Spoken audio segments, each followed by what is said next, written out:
Hey, Husker fans, welcome back to the Husker Big Red YouTube channel. I'm Chris Peterson, and with me, as always, is my co host, Danny Gillette. And we're here on Monday morning to talk some more Nebraska football. We got some more news over the weekend, some good and potentially some bad news, and then, some scrimmages from Nebraska football. So lots to cover. But, Danny, how are you doing this morning, this Monday morning? I like the good news. I don't like the bad news. I'd like to start with the bad news today just to get it out of the way. But other than that, like I always say, we're getting closer to the opener. So, which should look interesting given light of this recent news that we're going to talk about here soon. But either way, I'm still excited. It's football, man. Football's almost back in full. So. And yeah, I guess to think there's probably nothing really, I guess, newsworthy that you would call good news. Just the fact Nebraska, we're getting closer to the season. The team was back on the field. Some guys, like Malachi Coleman was back out there. So some positive injury updates. But, the one big news item of the weekend, of course, Xavier Betts, former in-state recruit who, didn't play for Nebraska in 2022, decided to come back, after entering the transfer portal. He did indeed quit the team. Matt Rule confirmed that on Saturday. He just said that his heart wasn't in it.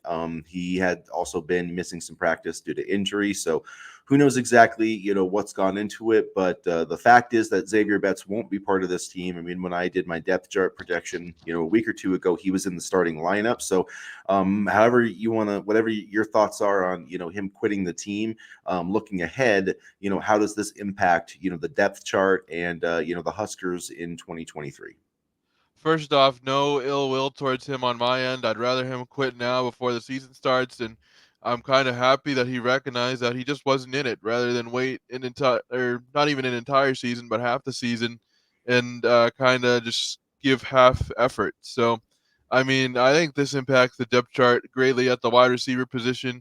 It kind of is bad timing in the sense that we have so many wide receivers banged up. I'm not saying that they're not going to get healthy before Minnesota, for example. But the wide receiver depth chart is already looking pretty thin.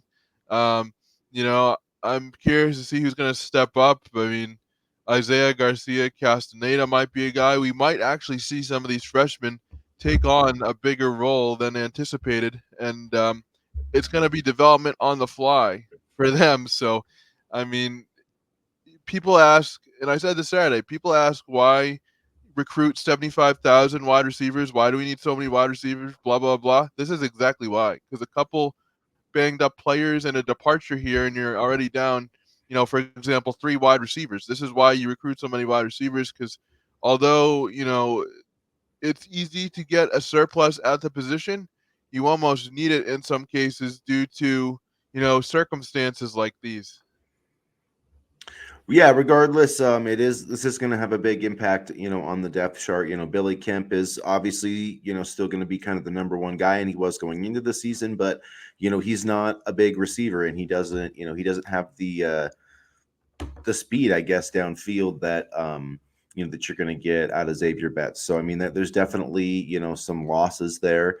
And just if you look at proven guys, I mean, the fact that Marcus Washington has been struggling to stay healthy, he's probably the best deep threat on the roster right now. So Garcia Castaneda is going to have to step up. Hopefully, Josh Fleeks. I mean, those are really the only four experienced receivers that Nebraska has right now, and really only I mean, Garcia Castaneda he had 1,000-yard season at New Mexico State or wherever he was at before he transferred to Nebraska. So I do think that he, can play a bigger role this season. But yeah, Malachi Coleman and Jaden Doss, those guys are going to have to step up. I saw that Malachi had a catch in the scrimmage on Saturday, which was good.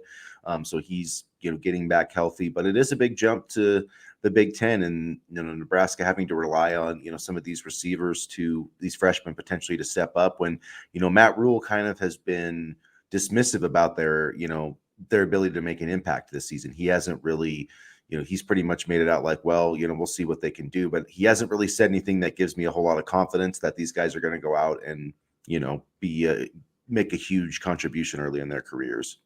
Well, it's a press conference. They're not going to say anything because they know just as well as, the players know that if they say something, fans are going to freak out when they don't have 1,000 yard wide receivers. And we're going to be sitting here talking about it.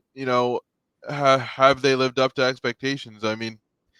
coaches are generally pretty guarded in the press conference. So I'm not expecting them to, say anything crazy or set, expectations for their players through the media. And, I think that people are going to have to step up. I mean, Malachi Coleman, I saw a picture of him, I believe it was yesterday from the scrimmage on Saturday, and he looks pretty good. He looks pretty good. He looks like, looks like a big wide receiver, looks like a stronger wide receiver. And, I think uh, Matt Rule mentioned, Bryce Turner as the fastest guy on the team. So where does he fit in here? Does he get snaps too? Like, I mean, now, these guys that want playing time, now's your opportunity to show it and earn it. But I mean, I think it's also fair to suggest that this increases the role for the running backs as well. I mean, I feel like if you're not going to be able to get at least consistent production early on from the wide receivers, as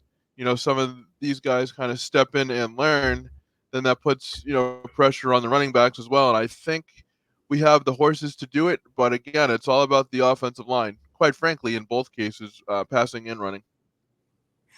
Yeah, the running game is going to be key. Emmett Johnson had some nice plays over the weekend. He looked good. Anthony Grant, Gabe Urban, Ramir Johnson. So I think all four of those guys are going to, get attempts. And Emmett Johnson, he's even been talked about, as a potential receiver, which to me is another indication that these freshmen. I mean, Matt Rule, I get what you're saying, but he hasn't been shy about talking about Eric Fields. So if these guys were really standing out, I think that he would say it. I think there's a reason why he hasn't at this point. Malachi Coleman, I do think has a chance to, do some things just being physically gifted. But it does seem like, he Coach Rule even mentioned the offense is behind the defense. I just think that part of that has to do with all the moving parts at receiver. So I do think that we're going to see, a lot of running the football and a pretty conservative offense for Nebraska. Just, I think it's going to be a ground and pound and, relying on the defense, trying to win the turnover battle, being good on special teams, just all the things Nebraska hasn't been the past few years. And, he mentioned it in his press conference, but turnover margin, Nebraska hasn't had a positive turnover margin as a team since 2016. That's why we lost all these games. You can't, if you look at one stat that predicts winning and losing in football, it's turnovers. You can throw everything else out the window. Basically, third downs, whatever, sacks, rushing yardage, all that stuff, like all those stats are essentially meaningless. The one stat that predicts winning and losing more than anything in football is turnovers. And if Nebraska can improve in that area, then they're going to get to a bowl game. If not, then they won't. It's pretty much that simple. Yeah, and I get what you're saying as well, and I do think that this defense is a little bit ahead of the offense. Like we talked about Eric Fields on Saturday as well. I feel like there's going to be more freshmen on that side of the football that will be able to contribute and be ready to contribute. I think we're going to have to develop at wide receiver, and I think we're going to see it in real time. And it might be a painful process initially, but that's something you have to go through. And quite frankly, the best programs. I'm not saying they start freshman wide receiver all the time, or they don't go with their upperclassmen, but their freshmen are ready to play. I mean, you look at some of the depth that these bigger programs have, and I'm not saying we're going to be like Ohio State or Alabama, but it always seems like their freshmen are ready to play. They understand, um, what's happening in given game situations, and they make an impact. And I think for Nebraska, they're going to have to rely on these freshmen quite a bit in order to, um, kind of, I'm not going to say tread water, but to make things work on offense. And I don't know what that's going to look like. I mean, so far we've seen the injuries, and we're not even sure exactly what the offense is going to look like yet. But it just it's putting Nebraska in a position that is not favorable to them at this time. Now, ask me this again, a month from now, and we might see things a little bit differently. Who knows? I mean, this is this is a first year for everybody. So let's see if the pieces can come together.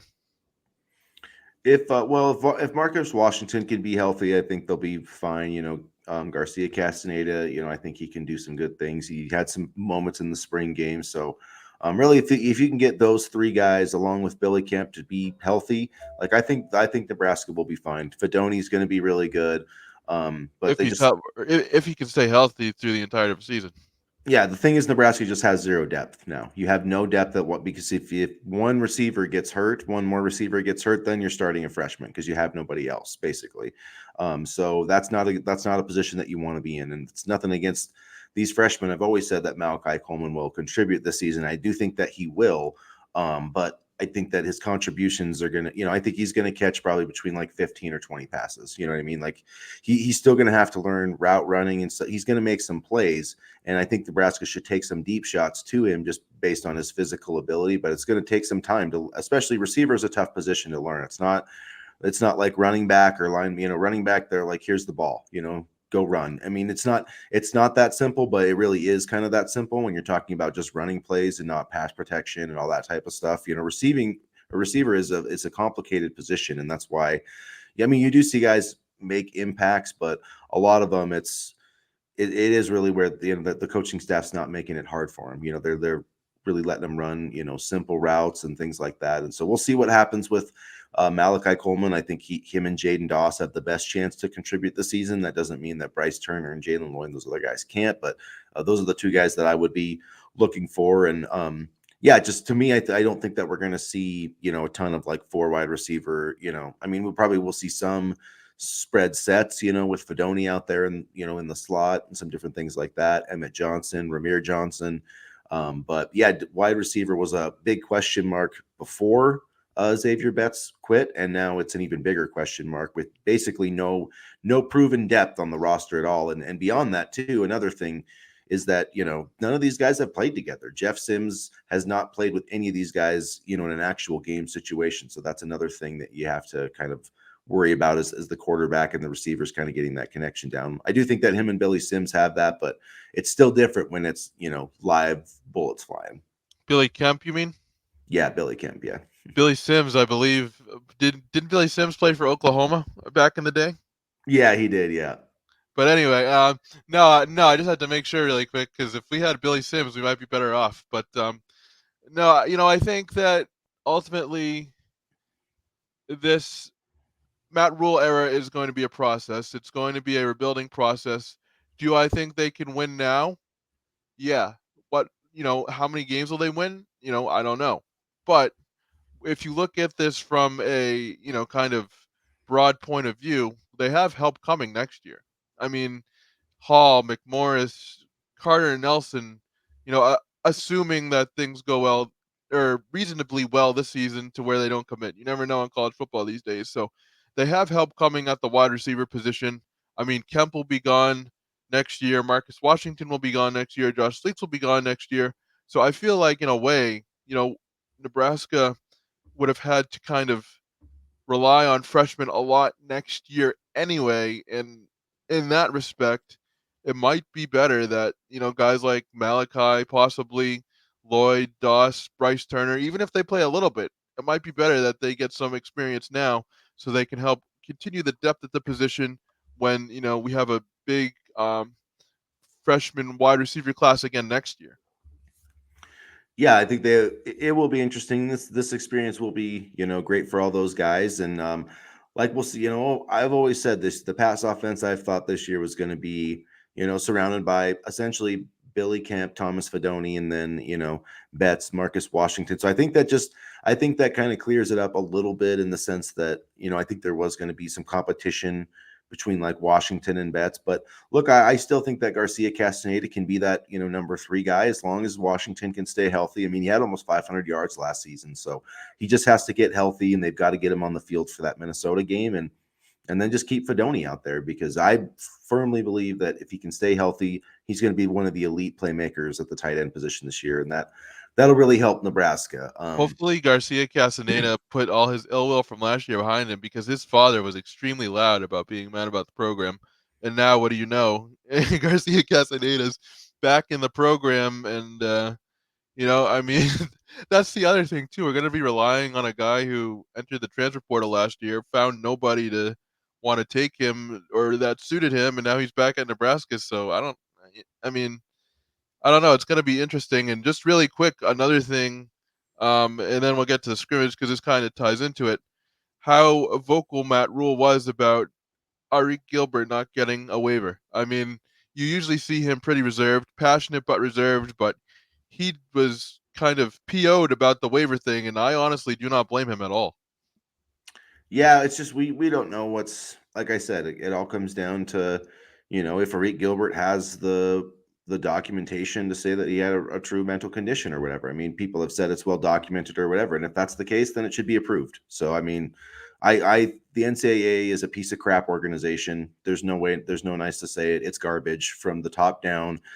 So I don't expect them to do the right thing. I've been pessimistic about Arik Gilbert. I understand why Matt Rule's pissed off, and he should be. I think everybody should be pissed at the NCAA because they're garbage. They need to just stop. They can just get out of major college football altogether. Which means you talk about players that can build off the experience that they had last year. Nate Borkacher, had some sizable roles in games last year. Yes, he struggled with drops, but we'll see how much that experience plays out on the field if Nebraska needs to use him. And I think they will because I think they want to do a two tight end set in some cases. So I mean, it'll be interesting to see, what kind of impact he makes along with Fedoni because if he can provide just even, solid tight end play, then I think Nebraska will be in good shape with Fedoni and Borkacher. Because quite frankly, if you have one good tight end, you just need the other tight end to be serviceable. Yeah, Borkacher, I think is going to play a lot, even if Gilbert is, cleared to play. But I mean, either way, it's ridiculous at this point to be, I agree. 2 weeks before the season and you don't know if you're going to play. There's just no excuse for it. I mean, all these waivers that have been announced, they should have been either granted or not. I mean, it's not like, Arik Gilbert transferred to Nebraska in like January. I mean, come on, this is insane. But it's par for the course with the NCAA. So, So that's you when they know, put the waiver in. I wasn't sure if they put it in at a later time, like I don't maybe. know when they put it in. I just know he transferred, and he transferred before I think even these new rules got put into place. So I mean, I have no knowledge of what's happened on the background of things, or like I said, with it's just the NCAA is being very. They're basically doing everything they can to prevent second year transfers, essentially, unless you have a true reason. So I mean, that's what makes me either they I don't know if they haven't gotten to it or maybe there's not the documentation of a mental health condition. I have no idea what they would qualify as a mental health condition. Like, do you have to go to doctor's appointments? I mean, do you have to be seeing like that's the thing is we can all say like it's well documented, but what we don't none of us know what that means. And So and we go don't ahead. know what we don't know what the NCAA what their guidelines are. Anybody can say, oh, I was going through a mental health struggle during the season, and maybe coaches can attest to that or whatever, but that's not a medical, I have no idea what the procedures are for the NCAA, but I know that they're being very stringent on their waivers, and it wouldn't surprise me if Arik Gilbert was denied. January 20th was when he came to Nebraska. I just looked it up. And okay, so let's just take Gilbert's situation for example. His situation is different from a lot of the other and transfer waivers that got denied. But January 20th, let's say But that it's only different if he has a mental, health, if he has the proper documentation. If not, it's the exact same as the other ones. So that's my right. thing is people are saying that, but we haven't looked at his application, so we really don't know. But January, it's now August. He could have used, the time between January and now to get proper documentation, to do stuff to at least try to, become eligible and not have to wait, for this decision. Like he could have been doing things, to get approval from the NCAA if needed. They could have let him know in between January and now. I understand that they probably have, a set date because, you know, some players arrive late and things like that, but that's a 7-month gap that he could have been using to get stuff needed by the NCAA if anything was needed or whatever. I mean, that's just a long time that he could have been, doing things, and I'm not blaming it on him. This is the NCAA's fault, in my opinion. I mean, i- it's just a long time to wait around for, a waiver when he could have been taking the steps necessary to be deemed eligible in the eyes of the NCAA. Yeah, we'll see. We'll see what happens, but I definitely, I think that guys will be they should be thinking long and hard before transferring a second time because unless you're a graduate, I really just don't think that many of these waivers are going to get granted. I think it's a very specific thing. It's not, it's going to be, going to have to meet a certain amount of, documentation or whatever, I'm sure. And so, we'll see. But I guess in some ways that's good because players really shouldn't be leaving programs, willy nilly after the one time. You already get the one time transfer, so I mean that should be enough to kind of make your decision. And some of these guys going back and forth like 3-4 schools that definitely needs to stop. So I think this in the long run this will help, but yeah, I'm not sure why it's taking so long though. It should be a pretty to me, it seems like it should be either, you've got the documentation of a mental health issue or you don't. So it should be there should be no, the way that it's laid out by the NCAA, there should be no thought whatsoever on it. Either you have it or you don't. That's how it should be, in my opinion. The system in place is solid. It's the it's the execution by the NCAA, as is with most things, that is messing up and not Well, good. Yeah. Well, I mean, I'd have to look too when they made these changes, but I feel like that these weren't announced like before the transfer portal window. So all these guys went into the transfer portal, expecting that the NCAA was going to grant all these, waivers for second time transfers like they did in the past, and then all of a sudden they changed the rules on everybody, after the fact, and it's like why wouldn't you do that before you have thousands of players going into the transfer? Like nothing the NCAA does on any level makes any sense. So it's just asinine. And the thing is, a lot of their rules do make sense to some degree. It's just their execution is so bad. And I never understood, and it's been that way for decades. I've never understood that with such a big entity in the NCAA, how their execution can be so poor all the time. Yeah, well, it's like, they have so they did this vote on January 11th. So, the transfer portal I'm pretty sure opened the first like December 1st or something. I mean, Yeah. I think it was the day after championship games, or it might have been, I can't remember if it's that point, but middle Yeah, of 'cause I remember December. when I remember when we were, searching for a head coach at the time and we were talking about it. We're like, we need to make a head coaching hire quick because the portal opens in December, and luckily it all worked out. But I remember the December window coming up pretty quick.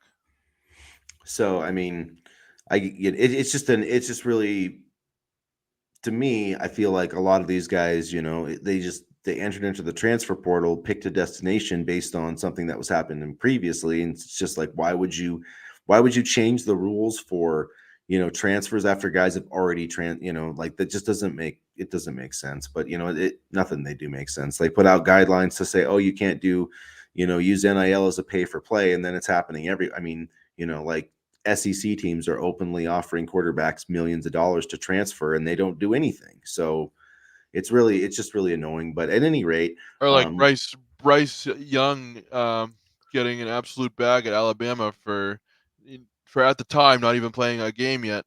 I mean, it's crazy. yeah, that is the new world of college football, and it's only going to get more. These guys are only going to get more money once they get shares of the TV deals, which they should get.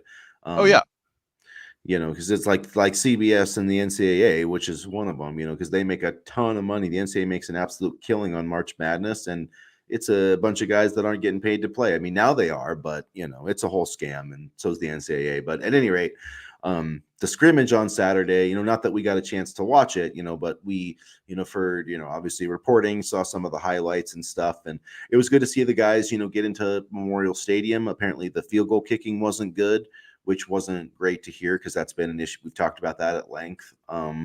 And I don't. It sounded like there was still, some offensive procedural issues. The ball security was mentioned. So yeah, it seems like the offense still has some work to do. But I've always thought that if Nebraska was going to win this year, it was going to be because they have a really good defense. So I think there's some encouraging things on that side of the ball. Yeah, I mean, honestly, offensively, I feel like there's more freedom on defense, I feel like, positionally, and you can do a lot more things with personnel, especially in a 3-3-5 defensively than I think you can do in terms of like an offensive scheme. So I feel like that kind of works in Nebraska's favor. But I mean, hopefully they clean things up. I mean, it sounds like a rehash of the Frost years, penalties, lack of ball security, and things like that. But I'm not you know with this coaching staff. I feel like they'll get those issues corrected, and they'll try to um, figure things out and be ready for Minnesota because, like you mentioned earlier in the show, a lot of these guys have never played with each other, so it's still all about getting timing down and you know learning each other's habits and learning snap counts and things like that. So I'm happy to hear that the defense played well. I mean, it's kind of a carryover from the spring game. They played well during the spring game, I thought, and it's good to see you know guys really adapting to this defense well. And, from all the media reports and stuff I've read, they seem to like playing in this defense. So that's a plus as well. And, I think defense will probably be the strength of the team this year, if I had to guess. Well, yeah, I just think, I mean, people say 8 starters. I don't think that's because Miles Farmer's now transferred to Syracuse, which is just another thing to mention now with Travis Fisher over there. But yeah, there's a lot of guys. You look at Reimer and Heinrich are returning at linebacker. Ty Robinson is back. Nash Hutchmaker. They've got Blaze Gunnerson. I think is going to be up in that starting line. Elijah Judy, who transferred over. And then Quentin Newsome, Malcolm Hartzog, I mean Omar Brown, Tommy Hill, obviously back, but there's just a lot of experienced players on that defense. And then you've added Chief Borders and MJ Sherman, Corey Collier. yeah, Cordy Collier. I mean, Eric Fields, who is going to play this year, I think, Yeah, somewhere in that secondary. Isaac Gifford obviously is back after having a good season, and Jamari Butler, who for a minute there did actually enter the transfer portal he and did. came back to Nebraska, which was so it'll be interesting to see. I think that those three guys, Sherman, Borders, and Butler, are really going to have to, come up with the pass rush. And we've talked about this before. I think you're going to see Nebraska in a lot of 4-2, like basically 2-4-5 defense. I think you're going to see the main alignment they use is like 2 down defensive linemen. And I'm sure we'll see some with 3, and Gunnerson out there. But I think the majority of the time, that's my prediction this season, is more than 50% of the time, it's just going to be two down linemen and like a couple guys on the edge, and so more of a 2-4-5 look. And you see a lot of that. I mean, you see teams sometimes with just one defensive lineman anymore, because you just need guys standing up at different positions. And Nebraska, I feel like will have more versatility, and I think that's going to be a really good thing. And I think by the end of the season, Nebraska fans are going to really, really like Tony White, and I think this defense is going to be a top 25 caliber defense, and that's going to be the biggest reason why this team is playing in the postseason in a bowl game. Ooh, that's a bold take, especially after we just got done absolutely crapping on the offense. But you talk about a lack of depth on offense. We have a ton of options on defense, and I think it's going to be a source of strength this year. I think there's a lot of different ways that this defense can disguise coverages. I mean, we saw a little bit during the spring game. Defense. You know, people rushing the passer. I mean, coverage. People were just attacking, and that's something we didn't see at times last year. And I'm excited to see Princewell Umamalin and Cam Lenhart. I mean, like I mentioned on Saturday, they're working in the weight room and with the nutritionist, and that's important too, especially when you need stamina in the fourth quarter. Um, so, I mean, I'm very excited for this defense. People were kind of upset at the Tony White hire initially, but you know, for the record, I was a fan of it because he did some impressive things at Syracuse, and now we're starting to see his vision come together in Lincoln. Yeah, and he's got some good pieces. And I do, the offense, it is a work in progress, but I think it's going to be, I think it'll be, fine as long as Jeff Sims is out there. I think that it'll be fine. Yeah, and just him and Fedoni, their health is the main issue. Trying to keep the offensive line, intact and healthy. That That's to me obviously is going to be probably the important. biggest issue because Well, their play, obviously, but if you don't have Jeff Sims and Thomas Fedoni, then it really doesn't matter.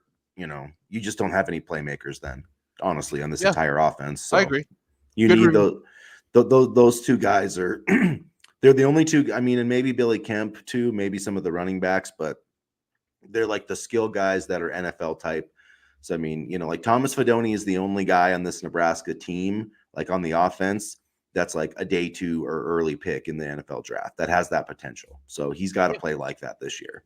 And you mentioned this last week too in one of your articles. You know, Chuba Purdy is looking better, and having a good backup quarterback is also important in case of emergency. So, I'm happy to hear that he's doing better because he was dealing with injury issues last season. So, I feel a little bit better about the depth at the quarterback room. But having a good number two quarterback is important, and I mean, if you look at Purdy's high school tape, for example, there's definitely talent there. It's just about unlocking it, and I believe that the staff can. And I feel like the fact that he stayed around um, and decided to take a chance with this new coaching staff is very telling as well. So we'll see what they can do with Purdy, meaning the coaching staff, and see if they can continue to develop him correctly. Because I don't think he was, developed correctly at all between the injuries and then just the way Mark Whipple kind of fed him to the wolves. I mean, if they can get a solid number two quarterback in Purdy and have Sims, then I definitely feel a little bit better about the quarterback room. Yeah, you do need to have depth. You need to have more than, one guy. At some point this year, somebody else is going to have to play some snaps. I mean, whether it's for a full game or like at some point, somebody besides Jeff Sims is going to play meaningful snaps this year, probably Chuba Purdy. And I do think his development is important, especially for him. This is a really, I think, a critical year because, say Jeff Sims plays really well and leaves at Nebraska, then it's going to come down to, obviously, Daniel Kalen's coming in here, and then it's going to be like, well, is Chuba Purdy good enough, or do we need to go find a veteran in the transfer portal? So this is really an opportunity for him to show the staff that he can be a starting level player before, kind of they look to the transfer portal next year. So it's a really important for him and Nebraska. Yeah. The Heinrich Harburg and his development, I still isn't going to surprise me if we see some, running packages with him. I think he's a pretty talented runner, and I think he can throw the ball better than he showed in the spring game, obviously.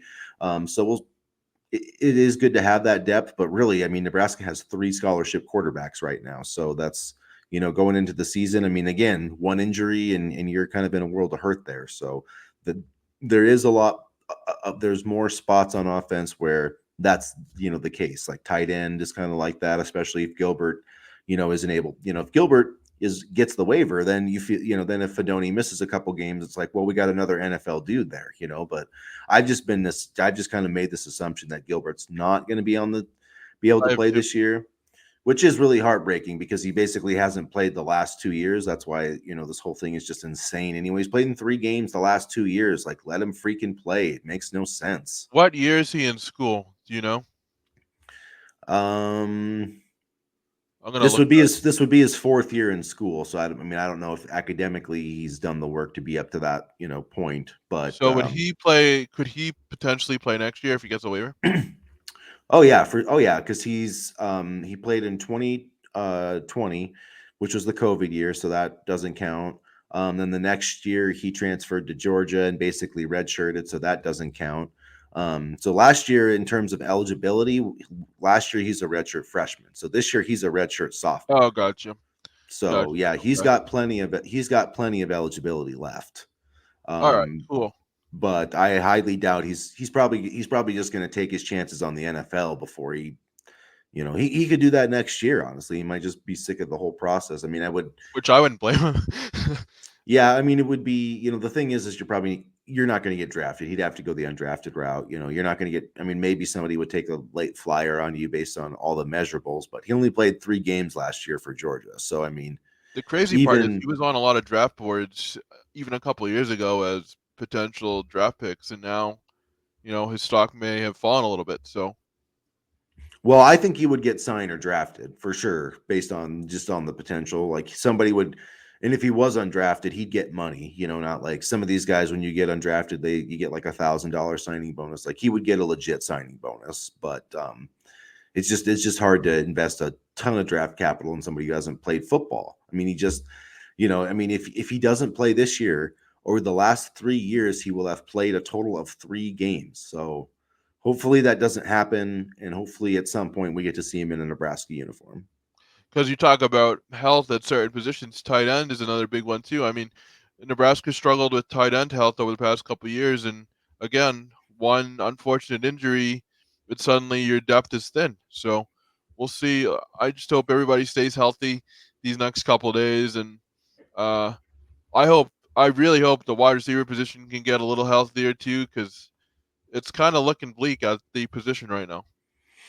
I mean, it will. The one good thing is it'll be good for these young guys to get more reps. So, and they've got the talent. I mean, Malachi Coleman and Jaden Doss have the talent to contribute right away. It's just getting all that stuff down. And the thing too, with Malachi Coleman is he didn't enroll early, so that's another thing where he's literally a couple weeks into, I know they do some summer stuff or whatever, but like these are his first practices, and that makes it even more difficult. If he had been here in the spring, he'd be more ready to contribute. Right now, that's for any freshman, any Yeah, any freshman that can enroll early. That's gonna just give you that much of a leg up on everybody else, because it is whether you're playing the highest, if you're playing Texas 6A football, like it's still a jump to college football. So, but I'm ex- at good. least those guys will get the reps, is what I was gonna Yeah, my main point. yeah, no, absolutely, and I'm just expecting a very conservative game plan against Minnesota to open things up. That's my opinion. I mean, Yeah, I think it's gonna be a lot of I mean, I think they're gonna take their shots, and they're gonna, I don't mean it like, I guess I mean in conservative. I just think it's Nebraska's gonna probably be more like 50-50, over 50% run to start the season. You know what I mean? yeah, because there's the injury factor. There's also the new factor of this is everybody's first game together, and you can say whatever you want about this, and fans can say whatever you want about this, but you don't want to show all your cards in week one and give teams film to look off of and say, oh, they do this and X Y Z and yada yada yada. I mean, you want to keep some things close to the vest, especially you know as Big Ten play continues. So I mean, there is that as well. There's a bunch of factors, but I expect a maybe not even a conservative game plan against Minnesota, but a smaller playbook against Minnesota. And just I think from what Matt Rules said, they're good. They're going to run the ball, and that's probably what we were talking about earlier. They have a lot of depth at running back. That's where if you were ranking positions on offense, um, tight end would probably be up there if you have Arik Gilbert. I mean, I think quarterback just based off Jeff Sims, but like receiver and offensive line would probably be down there lower on the list. So, I mean, the offensive line, it's just until we see it, it's just you can't, it's hard to judge it. It's easy to say, oh, maybe they struggled on Saturday, but we just didn't watch it. And we don't know like if Nordine Newelli was out there. Like some people think he's Nebraska's best offensive lineman. So, I mean, having him back is really important. Yeah, Ben Scott, all those guys, and we'll see. I mean, I do wish that Teddy Prohashka could play, but I also saw that he was like trending towards 7 feet in one of Steve Sipple's columns the other day. So it's like, man, has anybody ever played like pro or college football at 7 feet tall? I just honestly don't know. Probably, but not often. yeah. I mean, it sounds like a player I would build in Madden or something. Like that's May, crazy. It's crazy. maybe Fred Hoiberg should hit him up and see if he see if he Well, can get some rebounds. I don't who know. wa- who who was it that played when Nebraska was down a couple men in the 2020 Big Ten tournament? There were a couple football players. Oh yeah, I can't I'm remember gonna who it look it up was, right but now, but I mean, maybe he could play. I mean, we Julius Peppers played football and basketball at North Carolina, and it's he was a freak usually, athlete. and so did actually Draymond Green did too at Michigan State a little bit, but it's usually the guys that are like power forwards that play tight end type deal. Yeah, Julius But Peppers was an absolute monster. it just got me 7 feet tall is so I mean I hope that Teddy can get healthy. I do think he's probably the best. I mean he's probably got such long arms that even the edge rushers he can just kind of keep him away from. That's the hope. And I Noah don't Vitral and know. Brant Banks. Oh yeah, Brant Banks. Yeah, that's interesting. Wow, those are some names. Yeah, which he entered the transfer portal this year, Brant Banks. So And Noah's at Rutgers now, right? Or yeah, yep. okay, because we played him So last year. yeah. So yeah, it'll be a really interesting upcoming season. But yeah, I'm excited to see what the offensive line looks like. And that's probably you're right, is probably the biggest question mark facing, the entire team is the offensive line. And, if those guys can have a good year, then this offense is probably going to have a good year and this team's going to have a good year. So not to oversimplify it, but that's kind of how it works. There's a family practice, a closed family practice this Saturday. So I'm curious to see what comes out of that. And then, after the practice, it's getting closer to game time. So, um, I think now just make sure everybody continues to stay healthy. No more big news. I don't want to write about any big news this week. I mean, we've already had way too much big news, but you know, just for injury purposes, my excitement, and the curiosity of all Nebraska fans, this season needs to get here right now. This season needs to get here quick because this offseason is becoming very long. Yeah, we've got 15 days or something, 16 days. We're 16 getting close. So we're getting days, close to that first game against Minnesota. 17.